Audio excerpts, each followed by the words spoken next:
one of the first thing I do was the night before I sprayed a powder into the room, so that obviously any bed bugs that's crawling on the floor or that is around the room, it can inhale the powder and obviously die off as well. But also it also protects me as well, so that when I'm going to the room to go and hoover the room, obviously it also protects me as well. And the clothes that I use to enter the room, whenever I leave the room, I take it off and I just put it in a bag, so that in case there are any bed bugs that's attached to it, obviously it can just, I can literally wash it with hot water and hopefully it can die off as well.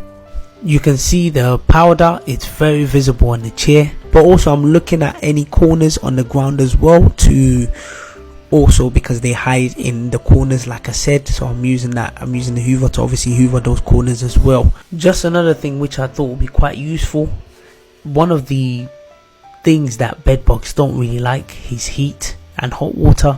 So obviously I'm pouring hot water on the edges, so that obviously if there are any bed bugs that's moving, they will die off straight away. But that's not 100% effective, because obviously if they're bed bugs that didn't touch the hot water, they might still come out, but at least it's better to be safe than sorry. One of the things that came to my mind, which didn't come to my mind before I'm doing this intense bed bug treatment, was to check the poles where the curtains are.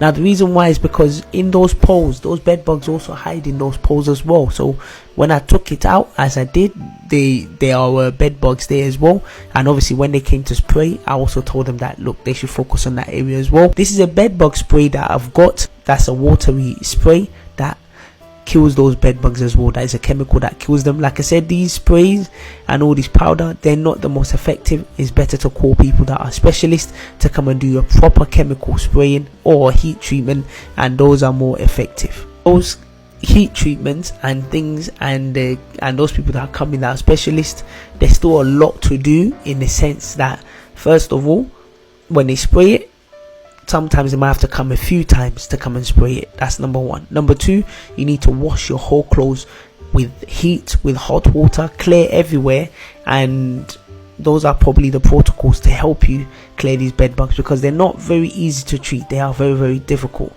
and trust me, they're small but they're mighty, and when they start causing problems, trust me, it's a huge problem. So those black things that you can see on the screen, that's actually the bed bug poo. Just another thing that came to my head again, because I like to use my intuition, so which is just my mind and my brain, to try and see whether I can figure out things myself. So one thing I'm doing is, like I mentioned just before, those black things are bed bug poo. There's a lot of bed bug poo on the wooden surface of the room, so what I'm doing is I'm washing it off, and to make it white again. And the reason why I'm washing it as well is because if there are any bed bugs in the room, they will also leave their poo. That also gives me the indication that there are bed bugs in the room as well. So some of these things, you just have to just do what comes to you naturally, what comes to your mind, and hopefully that also helps you to monitor the bed bugs and indicate whether they're there as well. So hopefully all these things work. Like I said, you can only try your best with these things. They're not 100% guarantee.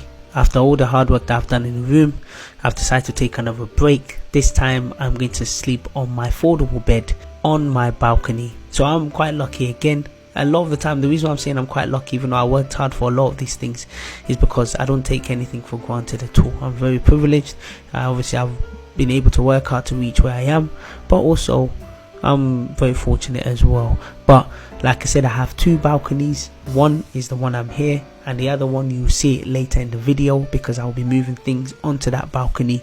And like I said, I'm very lucky because I'm just taking in the sun and also taking in the view as well, which is one of the main things that I like about my balcony, which is absolutely the views. Obviously I get to see great views to central London, a lot of different places, but because they're building a new flat in front of my flat just across it, obviously that's also stopped my views. But regardless of that, obviously the views on the balcony is one of the things I take great pride in as well in my flat. Need to pack up and need to start to go and eat dinner, also get ready for tomorrow, as tomorrow is the day they are coming to spray the room.